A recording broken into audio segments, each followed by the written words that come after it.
Como empezamos la semana pasada, quizás deben recordar, comenzamos con el estudio bíblico que yo lo he denominado así, la Biblia de tapa a tapa. Y ya lo llamamos de tapa a tapa porque va desde esta tapa de aquí hasta la tapa de acá, ¿no?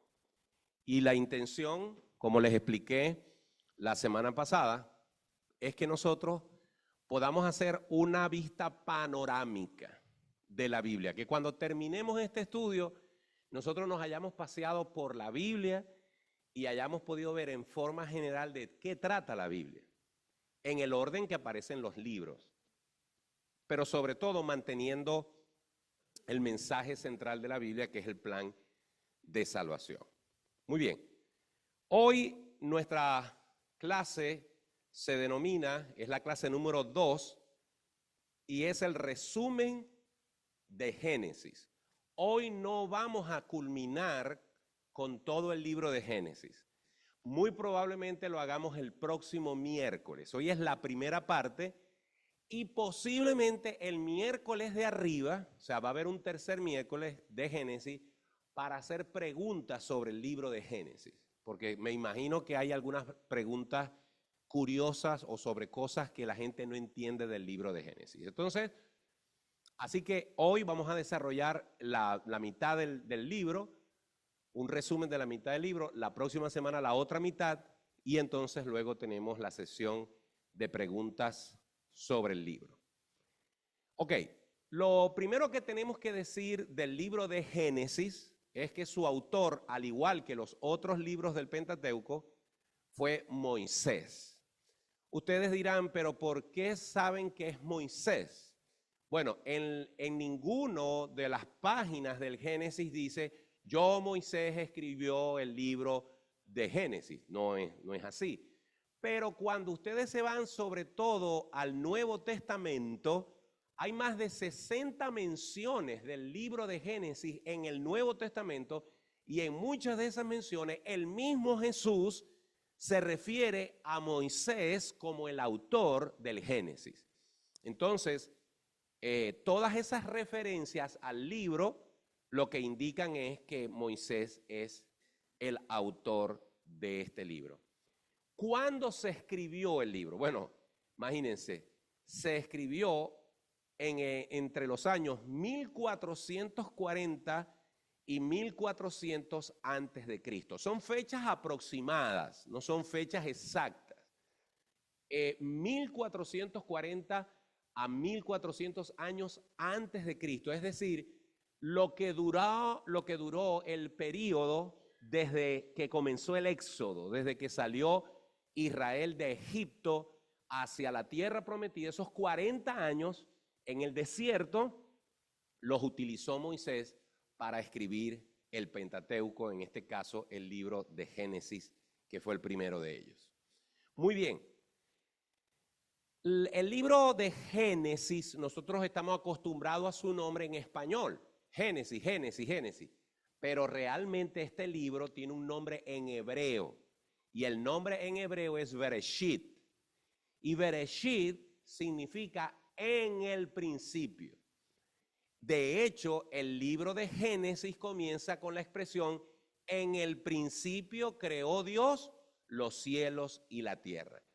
Así que el nombre Bereshit, que significa en el principio, lo que quiere decir es que este libro nos habla del inicio de todas las cosas. Es decir, es la explicación de cómo inició la historia humana. ¿Y de dónde viene el nombre de Génesis? Si el nombre en hebreo es Bereshit. Porque el libro de Génesis, cuando se tradujo del hebreo al griego, se le puso en griego el nombre Génesis, que significa orígenes. Es decir, la palabra Génesis es una palabra griega y su significado es la palabra orígenes, es decir, el origen de todas las cosas. Ahora vamos a ver un poco acerca de un esquema que nos va a mostrar las distintas divisiones, vamos a llamarlo así, los distintos módulos en los cuales podemos dividir el libro de Génesis.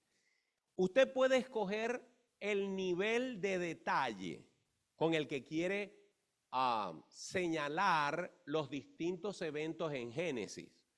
¿Saben cuántos capítulos tiene Génesis? 50 capítulos. Y desde Génesis 1 hasta Génesis 50, la cantidad de historias, la cantidad de personajes es inmensa. Bienvenido, Rubén. Es inmensa la cantidad de personas y de hechos y de eventos que se dan en Génesis. Es decir, estudiar el libro de Génesis nos podría llevar un año perfectamente si queremos ir punto por punto. Pero lo que hacemos es, para los efectos de esta clase, recuerden que vamos a estudiar los 66 libros de la Biblia, para los efectos de esta clase lo que estamos tratando es de resumir esos eventos en los hechos más importantes. El primer módulo, o la primera división es la creación, todo lo que tiene que ver con la creación del mundo. Eso está en el capítulo 1 y 2. Luego que se aborda el tema de la creación, entramos a lo que es la caída del hombre, que es el capítulo 3 al capítulo 5. Luego está el módulo de el diluvio, que vendría a ser el castigo o el juicio de Dios, la primera vez que Dios lo ejecutó para con la humanidad. Y luego del diluvio, entonces entramos en la dispersión. Yo no sé si ustedes alguna vez han visto un dulce que a alguien se le cayó en el suelo, un caramelo. Cuando el caramelo cae en el suelo, ¿qué hay alrededor del caramelo y sobre el caramelo? Hormigas. A veces no se ve el caramelo, solamente se ve lo negro de la cantidad de hormigas que están tratando de comerse o de mover el caramelo. Bueno, la humanidad estaba concentrada en un punto de la tierra después del diluvio y Dios tuvo que esparcirlos por el resto del mundo, porque estaban concentrados solamente en un punto. De eso tratan el capítulo 10 y el capítulo 11.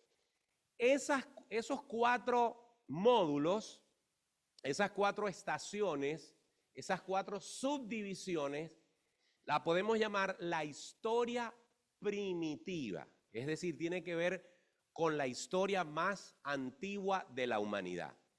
Y luego hay una pequeña división y el resto del libro nos habla de la historia patriarcal. Es decir, la historia general de la humanidad y luego la historia de los patriarcas o los padres de la nación israelita. Por eso ustedes van a ver que en los capítulos 12 al 25 se nos habla de Abraham y todas las historias que se nos hablan de Abraham, la historia de Isaac, la historia de Jacob y la historia de José. Cada historia de estos personajes tiene un significado para nuestra vida. Por ejemplo, de los que están aquí o de los que están a través de el Zoom, ¿qué historia o aspecto de la vida de Abraham le impactó a usted más? ¿De los que están aquí o de los que están en el Zoom? De la vida de Abraham, de las muchas cosas que le pasó, ¿cuál aspecto o cuál historia le llamó a usted o le impactó más a usted? El sacrificio de Isaac. ¿A alguien más le llama la atención otra que no sea el sacrificio de Isaac? Momentico, Betty. Cuando mandó a buscar una esposa para Isaac. Muy bien. A Betty le llama la atención esa parte. ¿Tú qué ibas a decir?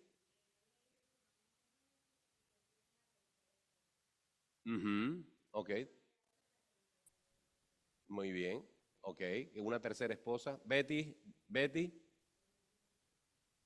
La obediencia que él tuvo. Muy bien. Eso se manifiesta precisamente cuando Dios le pide a Isaac y él es obediente, ¿no?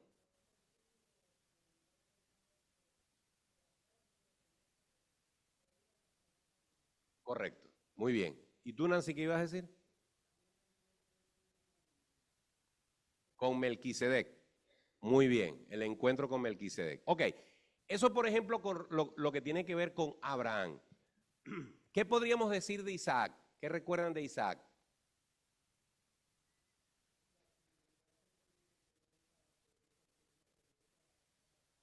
Ujú. La fidelidad de Isaac. Muy bien. ¿Y de Jacob?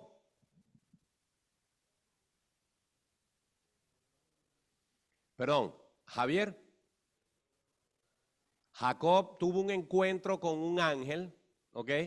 Que incluso en esa batalla con el ángel, él quedó cojo, ¿verdad? Quedó herido. Pero hay algo que, por cierto, lo he escuchado mucho en la clase que tú has estado dando, que tiene también que ver con Jacob. Vamos a ver si es algo que dice, que va a decir Milena. Ajá, la primogenitura.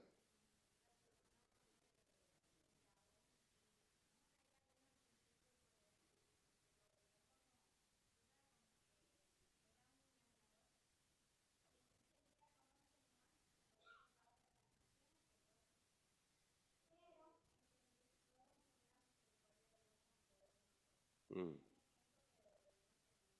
mm, así es. Sí, entonces Jacob lo que llama la atención es que fue un timador. Era un tipo, como decimos en mi país, era un vivo. Era un hombre que se quería aprovechar y sacar provecho de forma engañosa de una situación. Pero sin embargo, a través de Jacob es que se forma el pueblo de Israel y Dios tiene un plan con él. Y esa es la pregunta y ese es el debate de por qué Dios lo usó y por qué Dios hizo lo que hizo con Jacob a pesar de su actitud engañosa. Muy bien.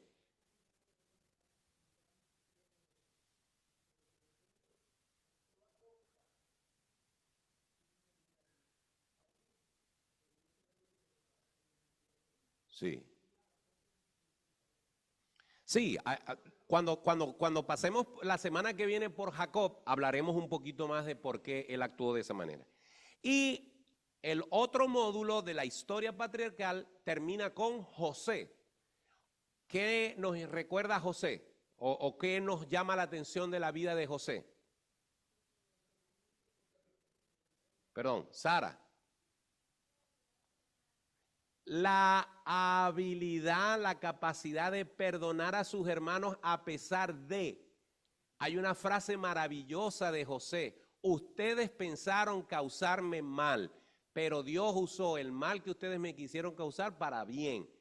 Dios en su soberanía permitió que José fuese tratado de la manera que fue tratado para que con los años, se entendiera que José tenía que estar en Egipto para lo que iba a pasar en el futuro y cómo Dios iba a preservar a la nación hebrea a través de ese evento. Es decir, si a José los hermanos no lo venden y él no va a ir a dar en una cisterna a Egipto, nunca hubiese llegado a ser el hombre que llegó a ser en Egipto y tener la importancia que tuvo y traer a su pueblo hasta Egipto y cuidarlo por muchísimos años. Muy bien.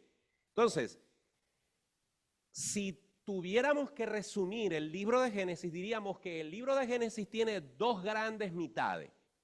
La primera mitad de 11 capítulos, donde nos habla de los primeros personajes de la humanidad hasta el capítulo 11, y los personajes que ya se enfocan en el pueblo de Israel. Es decir, en el pueblo o la nación o cómo Dios se va a hacer un pueblo para sí. Mientras que en la primera parte se nos habla de la humanidad en general, la segunda parte nos habla de la humanidad que está relacionada con Dios por los planes que Dios va a tener con ellos. Muy bien. Entonces vamos a mencionar algunos aspectos, ya en detalle de los primeros 4 módulos: la creación, la caída del hombre, el diluvio y la dispersión, dejando para la semana que viene la segunda parte que tiene que ver con los personajes. La creación. ¿Qué cosa podemos decir de la creación del capítulo 1 y el capítulo 2 de Génesis? Bueno, lo primero es que el autor de Génesis, que es Moisés, da por sentado que Dios existe. Es decir, Moisés no trata de explicar y la Biblia no trata de explicar nunca la existencia de Dios. Esa es la gran pregunta de los hombres. Demuéstrame que Dios existe. Yo no creo en Dios porque yo nunca lo he visto. Si me lo demuestras, si me lo enseñas, yo puede ser que crea en Él. Pero bueno, la Biblia dice que a Dios le importa realmente muy poco lo que el hombre diga. Dice la Biblia, dijo el necio en su corazón, no hay Dios. Cuando un hombre decide no creer en Dios y negar a Dios, la Biblia dice que no tiene excusa porque los cielos cuentan la gloria de Dios y el firmamento anuncia la obra de sus manos. Así que Moisés no da explicación. Él comienza diciendo, en el principio creó Dios los cielos y la tierra. Es decir, él da por sentado que Dios existe y él no se sienta a explicar la existencia de Dios. Ahora, cuando nosotros vamos a Génesis, me gustaría que tenga abierta su Biblia, si la trajo, en Génesis 1. Y los que están en Zoom, si la tienen allí, busquen Génesis 1. En Génesis 1, el versículo 1 dice, en el principio creó Dios los cielos y la tierra. Versículo 2, y la tierra estaba desordenada y vacía, y las tinieblas estaban sobre la faz del abismo, y el Espíritu de Dios se movía sobre la faz de las aguas. Entonces, surge una pregunta. Si Dios creó en el principio los cielos y la tierra, ¿por qué el versículo 2 dice que la tierra estaba desordenada y vacía? ¿Por qué Dios, pregunta la gente, crearía una tierra que está desordenada y vacía? ¿Acaso ocurrió algo entre el primer versículo y el versículo 2? De ahí ha surgido una teoría llamada la teoría de la brecha.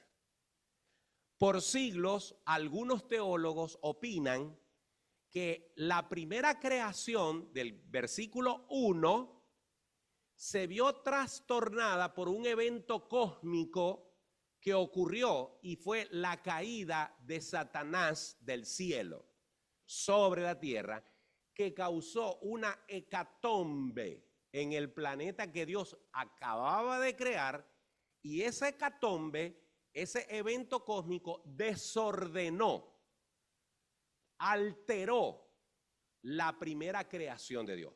Repito, esta es una teoría. ¿Y por qué es una teoría? Porque no hay forma de comprobarla. Es una suposición. Porque lo que incomoda a algunas personas es que diga que Dios creó los cielos y la tierra y que el versículo 2 diga que esa tierra estaba desordenada y vacía. La palabra desorden no pega con Dios si se toma literalmente. Ahora, otros teólogos piensan que esa teoría de la brecha, de ese evento catastrófico, cataclísmico que modificó la tierra, no es cierta. Y que cuando la Biblia dice, y la tierra estaba desordenada y vacía, simplemente es un asunto de lenguaje con el cual lo que quiere decir es que Dios, imaginemos por ejemplo a un alfarero. Ustedes saben lo que es un alfarero, ¿verdad? Alguien que hace vasijas y utiliza y moldea el barro, ¿verdad? El alfarero, cuando va a hacer una vasija, prepara la masilla. Toma el polvo, le echa agua y cuando tiene la consistencia apropiada, toma una cantidad específica de masilla que él cree va a necesitar para hacer el jarrón o la vasija que va a fabricar. Entonces, lo que dicen los teólogos es, simplemente el versículo 1 lo que está diciendo es, Dios creó la tierra en forma bruta, en forma áspera, y luego la va a empezar a decorar, la va a empezar a afinar, la va a empezar a detallar. Esa expresión desordenada y vacía lo que está simplemente es describiendo una tierra que estaba sin ningún tipo de detalle. Y de hecho, cuando leemos el resto del Génesis, dice que Dios empezó ¿a qué? A separar lo seco de las aguas, la luz de las tinieblas, puso lumbreras, etcétera, descúbrase lo seco, descúbrase esto, descúbrase aquello, produzca la tierra. Entonces, hay más inclinación en pensar que la expresión desordenada y vacía, lo único que está diciendo es, no fue que Dios hizo algo desordenado, simplemente lo que está tratando de describir el versículo 2 es que Dios empezó a trabajar en detalle una tierra que estaba en bruto. Era un lienzo donde iba a dibujar los detalles. Gracias, Federico. Muy bien, perfecto. Yo me inclino más por esa teoría que por la primera. Ahora bien, otra cosa que sucede es lo siguiente, versículo 3.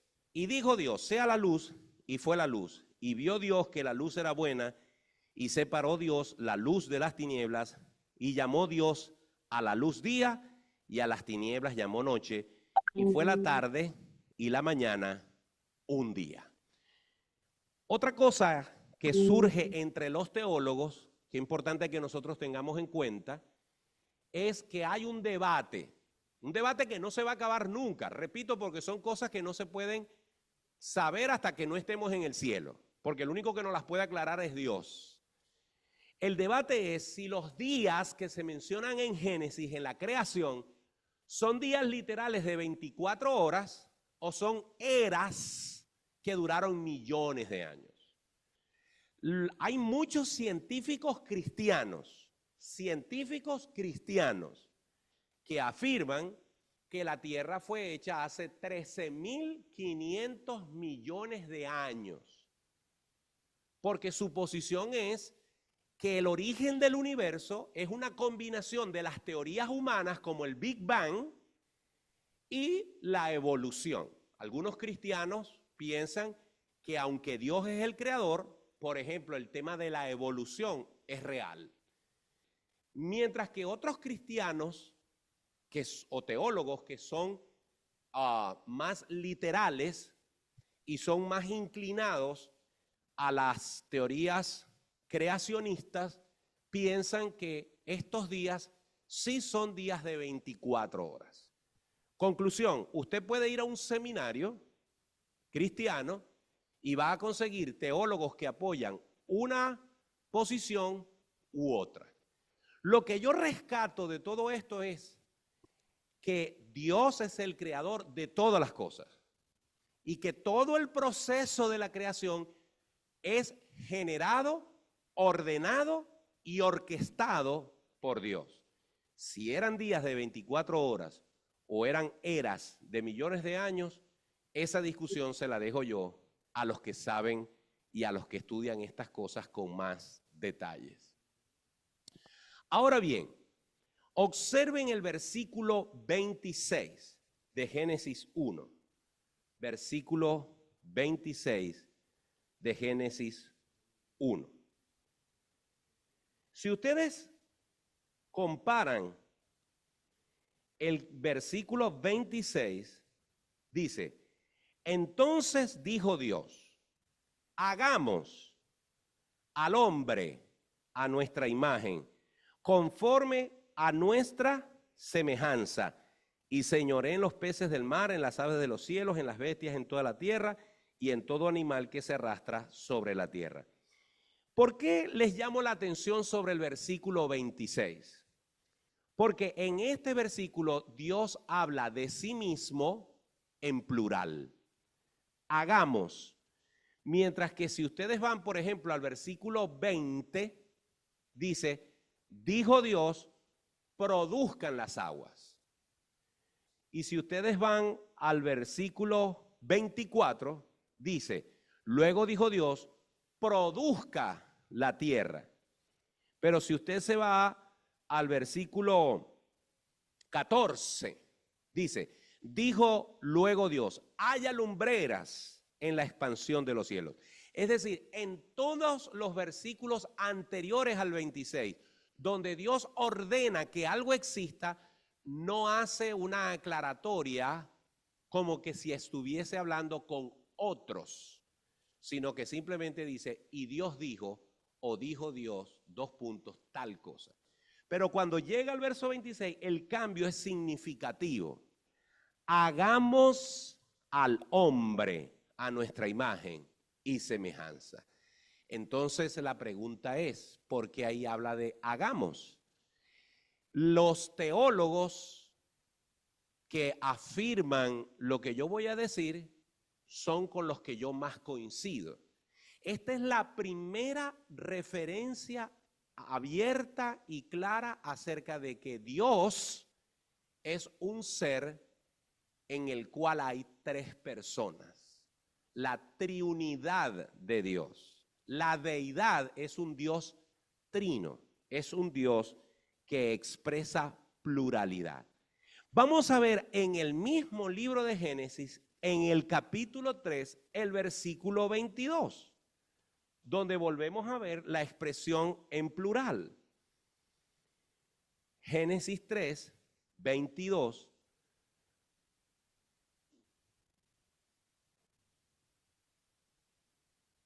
Dice, y dijo Jehová Dios, he aquí el hombre es como uno de nosotros, sabiendo el bien y el mal.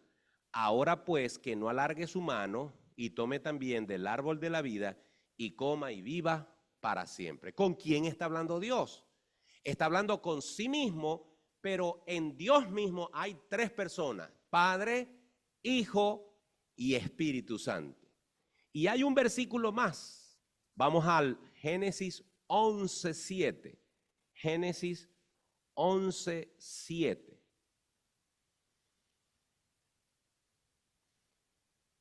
Cuando nos está hablando de la Torre de Babel, dice Génesis 11:7. Ahora pues, descendamos. Voy a leer desde el 6 para que vean que quien habla es Jehová. Dice, y dijo Jehová, he aquí el pueblo es uno, y todos estos tienen un solo lenguaje y han comenzado la obra y nada les hará desistir ahora de lo que han pensado hacer. Ahora pues descendamos. Una vez más Dios hablando a sí mismo en plural. Ahora pues descendamos y confundamos allí su lengua para que ninguno entienda el habla de su compañero. Los que tienen problemas con la Trinidad dicen que es que Dios está hablando con los ángeles. La pregunta es, el contexto de los tres pasajes para poder decir que Dios está hablando con los ángeles, Dios está involucrando a los ángeles en una obra que es netamente de su potestad, es netamente de su autoría. Es decir, elevar a los ángeles al mismo nivel de Dios, que es desde siempre. Los ángeles son creados, los ángeles sí tienen un principio, Dios no tiene principio. No tiene sentido que Dios meta, llame, invite a los ángeles a compartir su gloria y su dominio y su poder con él. Simplemente está hablando el Padre, el Hijo y el Espíritu Santo. Digo estas cosas porque a veces pasamos por Génesis como simplemente un libro o un capítulo, el capítulo 1 en este caso, donde nos dice cómo Dios creó los cielos y la tierra, pero realmente aquí hay un componente importante de tipo doctrinal, porque todo cristiano debería estar claro con que Dios es Padre, Hijo y Espíritu Santo. Y este versículo es fundamental para eso. Muy bien, y lo último que podemos decir de la parte de la creación, ¿ok?, es lo que aparece en los versículos 7 al 25 del capítulo 2. ¿Por qué llamó la atención sobre eso? Porque Si ustedes vuelven al versículo 26 del capítulo 1, se nos habla de que en el capítulo 1 Dios crea al hombre. Dice, entonces dijo Dios, hagamos al hombre a nuestra imagen y semejanza, conforme a nuestra semejanza, y señoree en los peces del mar, en las aves de los cielos, en las bestias, en toda la tierra y en todo animal que se arrastra sobre la tierra. Y creó Dios al hombre a su imagen, a imagen de Dios lo creó, varón y hembra los creó. Entonces, ahí ya nos dice que el hombre fue creado. ¿Por qué en el capítulo 2, en el versículo 7, dice, entonces Jehová Dios formó al hombre del polvo de la tierra y sopló en su nariz aliento de vida y fue el hombre un ser viviente? ¿Por qué aparece dos veces, aparentemente, la creación del hombre? ¿Será que Dios creó primero una tanda de hombres y después creó a Adán y a Eva? No, simplemente el capítulo 2, versículos 7 al 25, es el detalle de la creación del hombre que se explica en forma general en el capítulo 1. Es decir, en el capítulo 1 Dios nos abre la boca, Dios nos da un abreboca, nos da una introducción de la creación general del hombre, genérica, sin darnos muchos detalles. Y luego, en el versículo 7 al 25 del capítulo 2, nos da los detalles de cómo lo hizo él. ¿Ok? Entonces, eso es importante tomarlo en cuenta. Bien, entonces capítulo 1 y capítulo 2 nos hablan de la creación. Luego viene el tema de la caída del hombre. Y realmente la caída del hombre es fundamental, porque si el hombre no hubiese caído en pecado, nada de lo que está escrito en la Biblia hubiese sido necesario después del capítulo 2. ¿Se entendió eso? Si el hombre no hubiese caído, la Biblia estaría escrita hasta el capítulo 2 de Génesis. ¿Por qué? Porque todavía estarían en el Edén Adán con Eva, con sus descendientes, millones y millones y millones que se habrían desprendido de ellos, y no habría muerte física, no habría enfermedades, no habría problemas de ningún tipo, incluso andaríamos sin ropa. ¿Por qué? Porque el pecado no hubiese entrado al mundo y hubiese dañado esa creación original. Así que la caída del hombre trae como consecuencia el resto de la historia y trae como consecuencia cómo Dios aporta una solución al problema que el hombre causó. En estos días alguien, que no voy a decir su nombre, me preguntó que si yo creía en los extraterrestres. Y yo le dije a esa persona que yo creía que había tres tipos de extraterrestres. Los ángeles, que han sido fieles a Dios. Los demonios, que son ángeles caídos, son personajes extraterrestres, no son de esta tierra. Por lo tanto, si no son de esta tierra, son extraterrestres. Y hay un tercer personaje extraterrestre que para mí es Jesucristo. Es decir, el Hijo de Dios hecho hombre. Jesús, el Hijo de Dios, existía desde siempre y se insertó en la historia humana. Desde ese punto de vista, cuando Jesús se encarna y está entre nosotros, aunque él era humano, como Hijo de Dios era un extraterrestre. Lo que pasa es que el concepto que nosotros tenemos de extraterrestre es de estos monstruos o personajes flacos, delgados, cabezones, con ojos grandotes que andan en un platillo volador. Pero estos tres que yo acabo de mencionar son extraterrestres. Camila. Camila. Camila. Levinson, tienes que cerrar tu micrófono.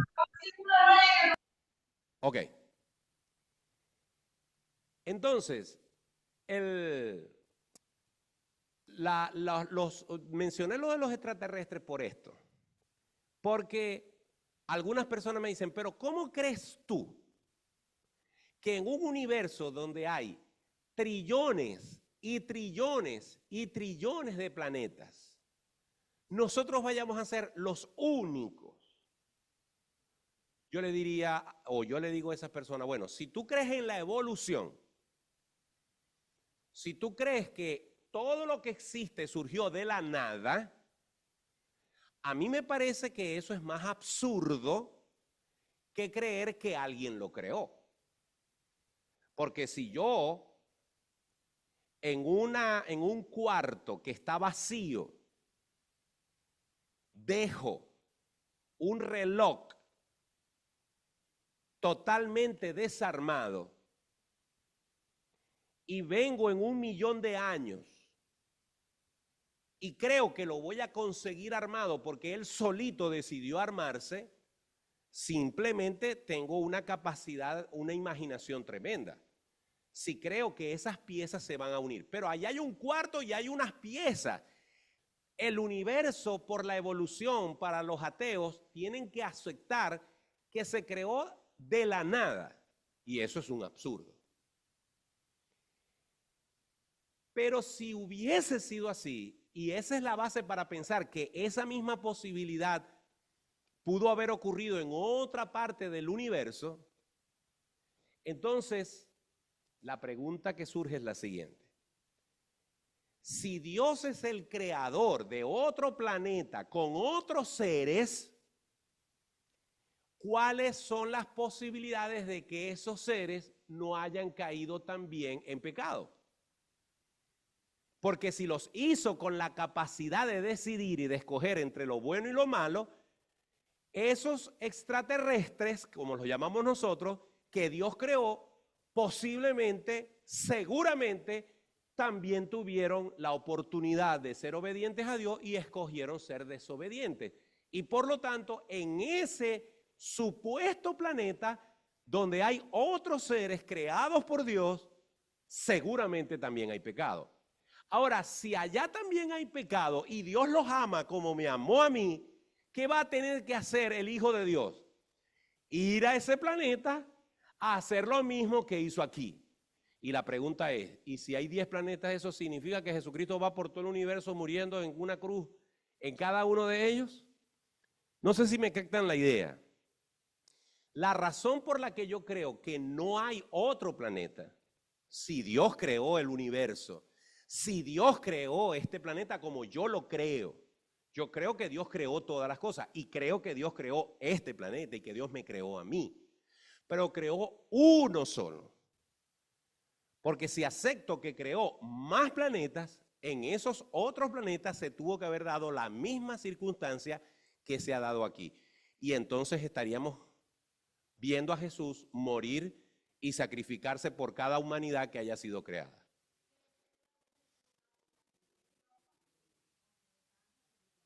Bueno, una cosa es la dimensión donde Dios habita, que eso es otra cosa, y otra cosa son planetas, que es lo que estamos hablando en este caso.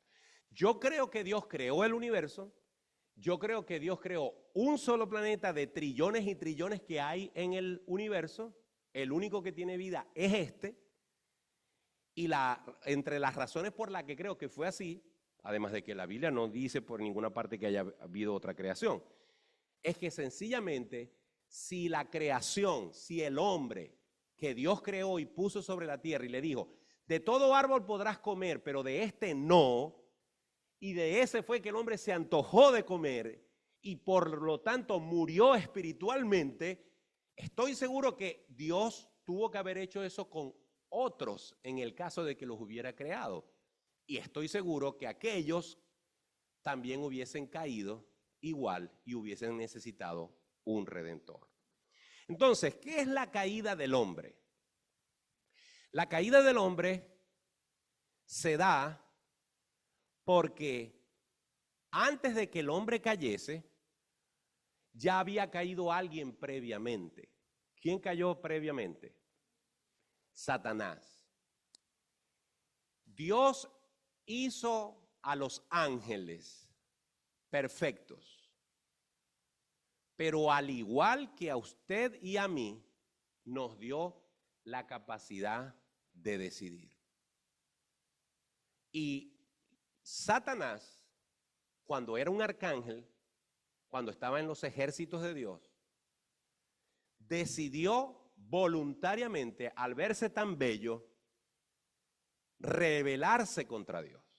Vamos a ver un momento lo que dice Ezequiel 28, 11 al 15. Ezequiel 28.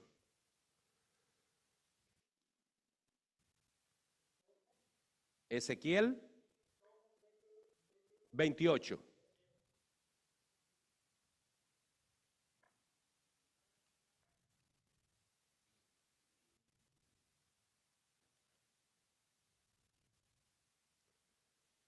Dice Ezequiel 28. Vino a mí, versículo 11, vino a mí palabra de Jehová diciendo, hijo de hombre, levanta endechas sobre el rey de Tiro y dile, así ha dicho Jehová el Señor, tú eras el sello de la perfección, lleno de sabiduría y acabado de hermosura. En Edén, en el huerto de Dios, estuviste. De toda piedra preciosa era tu vestidura, de cornerina, topacio, jaspe, crisólito, berilo y ónice, de zafiro, carbunclo, esmeralda y oro. Los primores de tus tamboriles y flautas estuvieron preparados para ti en el día de tu creación. Tú, querubín grande, protector, yo te puse en el santo monte de Dios. Allí estuviste. En medio de las piedras de fuego te paseabas. Perfecto eras en todos tus caminos desde el día que fuiste creado hasta que se halló en ti maldad. Observe la perfección, la belleza, la hermosura con la que se nos describe a este ser, y al final dice que se halló en él maldad. Pregunto, ¿quién puso esa maldad allí? ¿La puso Dios? No. Dios hizo a todos los seres, en este caso particularmente a este ser, lo hizo hermoso, precioso, perfecto, bellísimo. Pero entre las virtudes que le dio algo que le dio a él y le dio a usted y me dio a mí. La capacidad de tomar decisiones. Y el origen de la desobediencia, el origen de la rebeldía de Satanás, ¿cuál fue? Verse tan hermoso, verse tan perfecto, que se comparó con el Creador y dijo, yo quiero ser como tú. Yo quiero ser como Él. Vamos a ver un momento lo que dice Isaías 14. Isaías 14.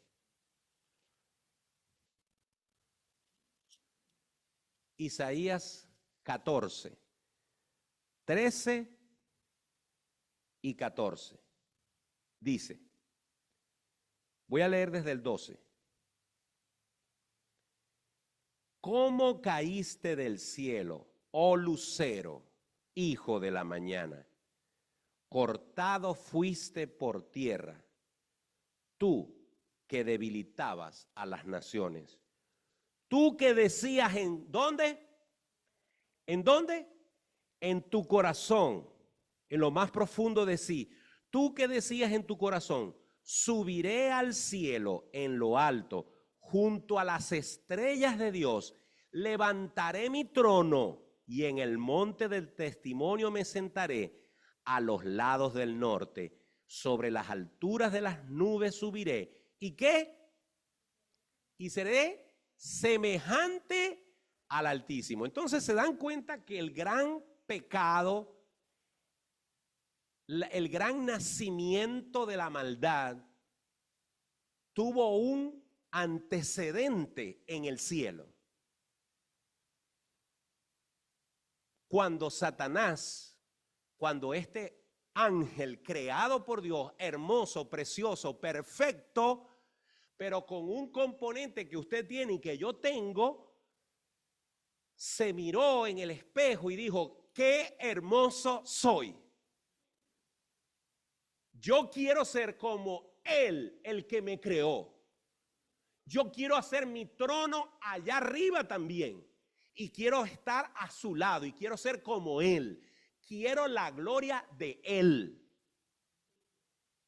Envidia. Y Él no comparte su gloria con nadie. Ajá. Ajá.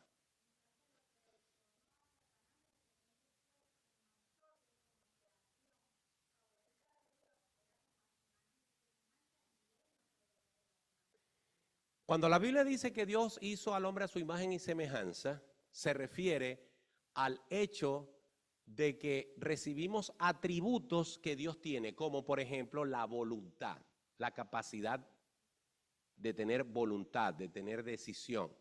¿Ok?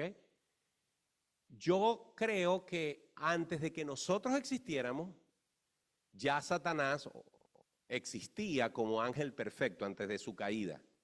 ¿Ok?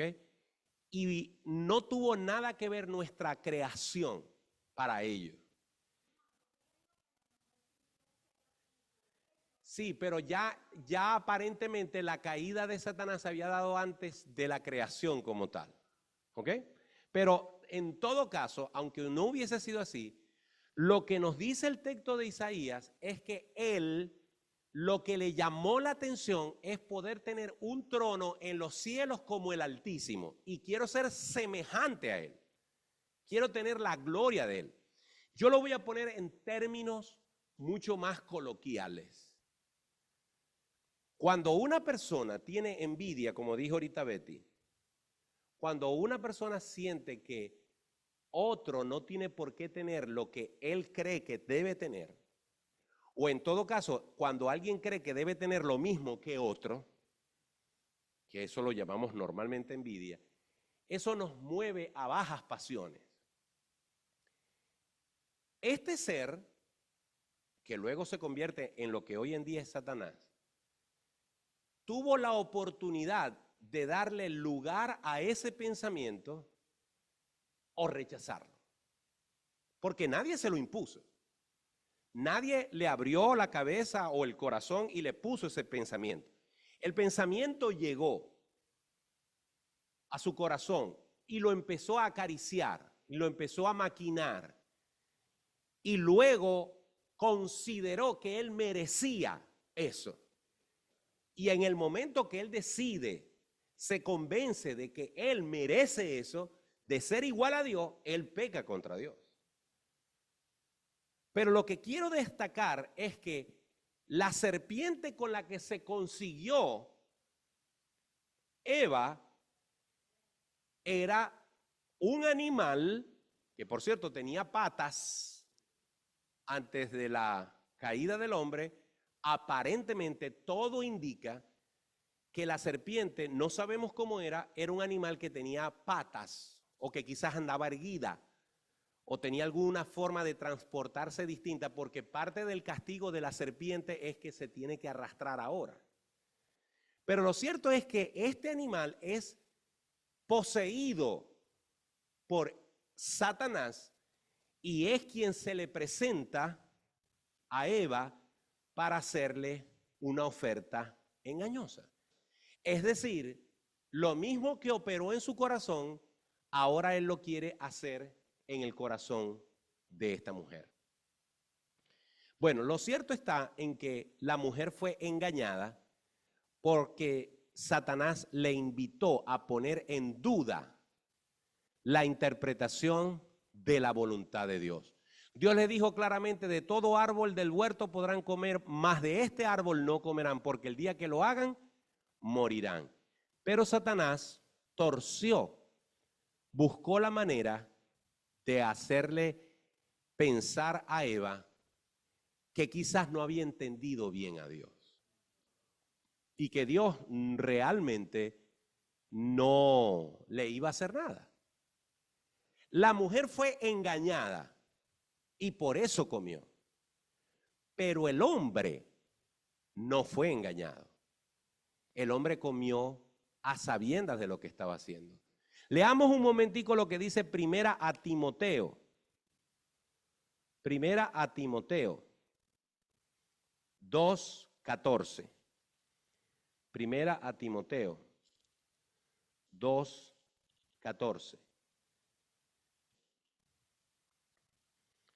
Dice, y Adán no fue engañado, sino la mujer, siendo engañada, incurrió en transgresión.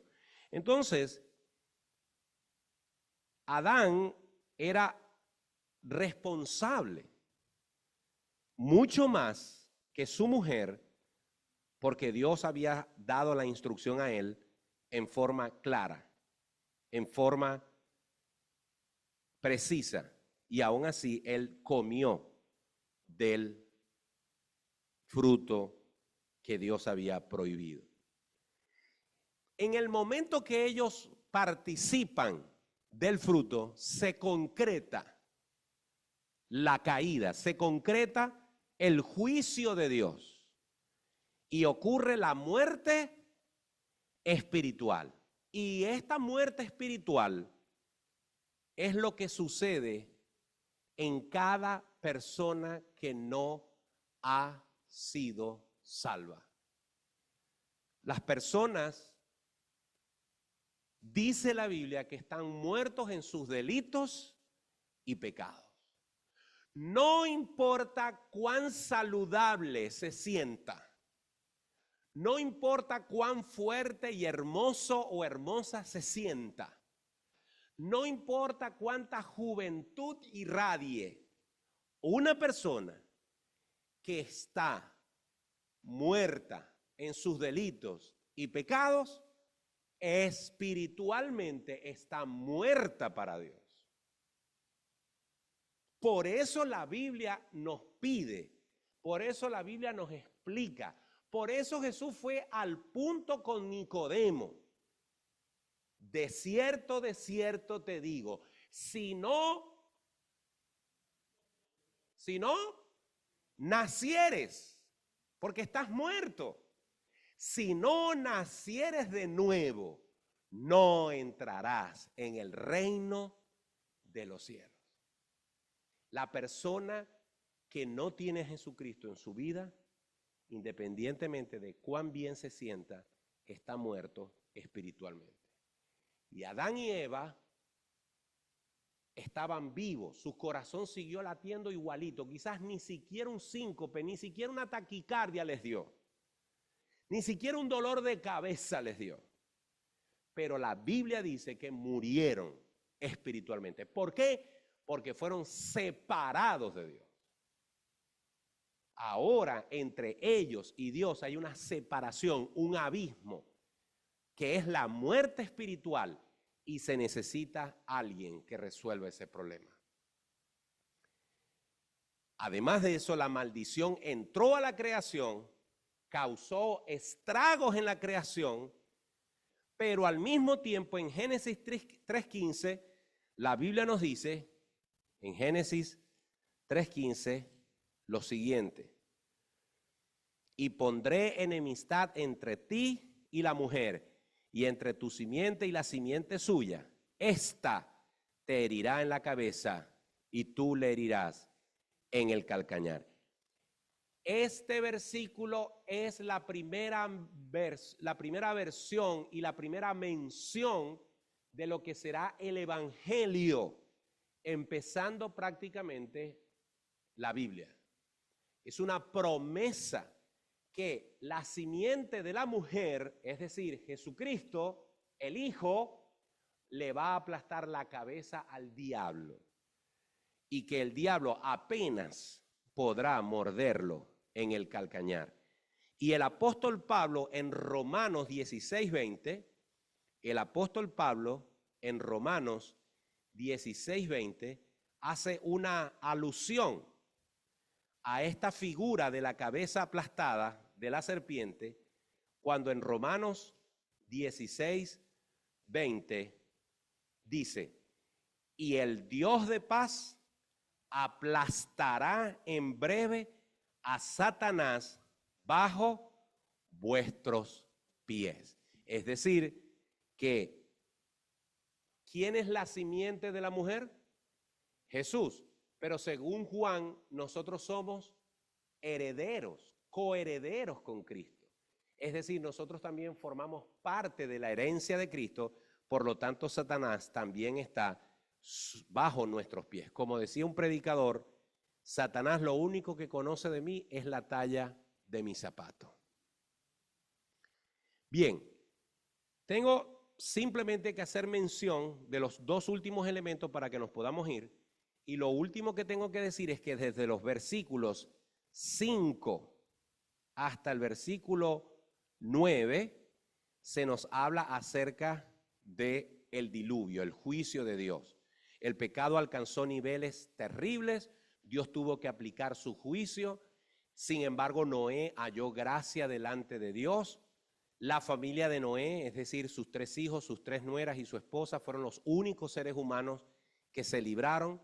En el periodo que se construyó el arca, que fueron más o menos 120 años, los hombres lo único que hicieron fue burlarse de Noé.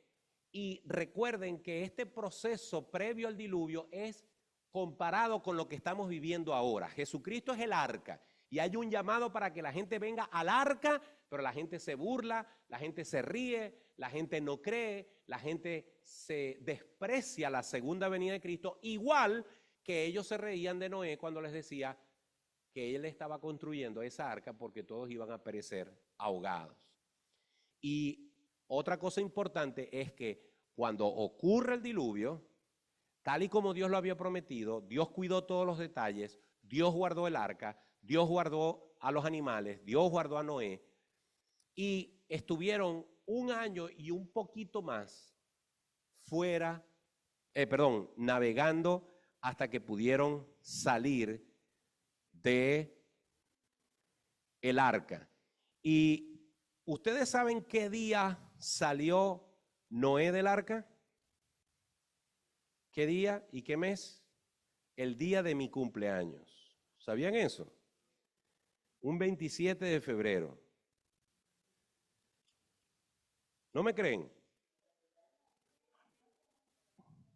¿No me creen? Bueno, miren, vayan un momentico al capítulo 8.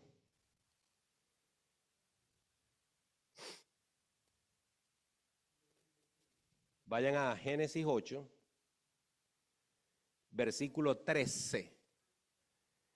Génesis 8, versículo 13, dice: y sucedió que en el año 601, porque el diluvio comenzó en el año 600, el día 1, en el mes 1, y sucedió que en el año 601 de Noé, en el mes primero, el día primero del mes, las aguas se secaron sobre la tierra, y quitó Noé la cubierta del arca, y miró, y he aquí que la faz de la tierra estaba seca. Y en el mes segundo, a los 27 días del mes, se secó la tierra. Entonces habló Dios a Noé diciendo: sal del arca tú y tu mujer y tus hijos y las mujeres de tus hijos contigo. Así que el 27 de febrero, cuando yo nací, nadie sabe si este era el mes de febrero o no, pero casualidad que es el segundo mes y es el día 27. Así que ya sabemos que él salió el día de mi cumpleaños. Bien, lo que quería destacar es que el diluvio es sinónimo de juicio. La gente dice, Dios no puede ser, Dios es un Dios de amor, Dios es un Dios bueno, Dios es un Dios misericordioso. Eso de que Dios va a destruir la tierra, esos son cuentos. Bueno, ya lo hizo, solo que ya no lo va a hacer por agua, lo va a hacer por fuego. ¿Ok? Quizás peor. ¿Ok?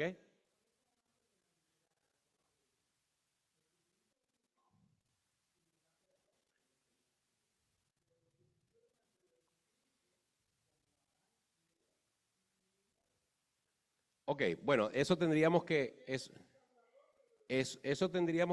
conversarlo con más detalle que ahora no lo tenemos, ¿ok? Pero los que vivieron en el tiempo de Noé tuvieron el arca frente a sí y se burlaron, y se burlaron, y se burlaron, y se burlaron. No fue hasta que se vieron el agua, no al cuello, porque empezaron a correr a las montañas. Y cuando ya realmente no había a dónde correr, entonces fue cuando aceptaron y entendieron que se habían equivocado. ¿Ok? Tuvieron la oportunidad y no la aprovecharon. Muy bien. Pero lo que quiero destacar es que el diluvio es un sinónimo de juicio. Y Dios lo hizo y ya no será por agua, pero lo hará de otra manera. Y dice Pedro, carta del apóstol Pedro, que, la tierra que hoy existe está reservada para el día del juicio, donde los elementos ardiendo serán desechos. Es decir, el castigo de Dios está garantizado para el hombre como consecuencia de su pecado. Luego del diluvio, los hijos de Noé salen y se presenta un evento en el cual uno de sus hijos se burla de la desnudez de su padre. Hay muchas teorías, que fue que Cam se acostó con su papá y aprovechó que estaba borracho, pero no existe pruebas de que eso haya sido así. Simplemente él vio la desnudez de su padre, se burló de eso, fue a buscar a sus hermanos para que lo acompañaran en la burla y sus hermanos no actuaron de la misma manera. Y cuando Noé supo que Cam había actuado de esta forma irrespetuosa, lo maldijo. Y resulta que Cam se convierte en el pueblo original de los cananeos, que van a ser los enemigos acérrimos de los israelitas, que vienen de su hermano Sem, los semitas, generaciones después. Y por eso no es casualidad que cuando ustedes revisan el capítulo 9, de Génesis, versículo 25, dice: maldito sea Canaán, siervo de siervos serás a sus hermanos. Dijo más: bendito por Jehová mi Dios sea Sem y sea Canaán su siervo. Es decir, estaba profetizado que los cananeos tendrían que servir a los hebreos, que eran los descendientes de Sem. Y por último, versículo 10 y 11, después del diluvio, los hombres se concentran en un solo punto de la tierra y todos hablaban un mismo idioma. Dios, para los planes y los propósitos que él quería, necesitaba que los humanos se esparcieran por toda la tierra, y cuando estos humanos decidieron ensoberbecerse contra Dios y levantar una torre y alcanzar a Dios, observen algo similar a lo que quiso hacer Satanás con Dios, ¿verdad? Entonces Dios los confundió y los derribó y les dio distintas lenguas para que no se pudieran comunicar entre sí, y no les quedó otra cosa que agruparse según el idioma que hablaban y empezarse a esparcir por toda la tierra. ¿Ok? ¿Perdón? Por lo menos nacieron los primeros idiomas. Yo no creo que todavía el español y el inglés existieran en esa época, pero sí existió el hecho de que ya habían distintas lenguas sobre la tierra. Ok, aplicaciones prácticas de lo que hemos visto hoy. Primero, que Dios es eterno, no tiene principio, recuerden eso siempre. El único que ha existido siempre y existirá por siempre es Dios. Somos creación de Dios. Se nos ha dado un espíritu y ese espíritu va a regresar a Dios. Pueden leer Eclesiastés 12:7. Ahí hay un error en la lámina, yo después lo corrijo, porque dice se nos ha dado, se nos ha dado un espíritu. El pecado produce muerte espiritual en cada ser humano. Pueden leer Santiago capítulo 1 y verán que dice que el pecado da a luz la muerte. El pecado da a luz la muerte. Dios prometió una solución al pecado en Jesucristo. El juicio de Dios se hizo evidente en el diluvio, tal como será en el final de los tiempos. Hay que estar en el arca, y el arca es Jesucristo. Dios siempre tiene un remanente. Así como habían millones de seres humanos y solamente se salvaron 8 en el diluvio, de millones, es porque Dios siempre tiene un remanente. Lo mismo pasó con Israel y lo mismo va a pasar en el tiempo de la iglesia. Dios siempre tiene un remanente que va a salvar. Y por último, Dios ordenó los pasos para que Jesús viniera de la descendencia de Sem.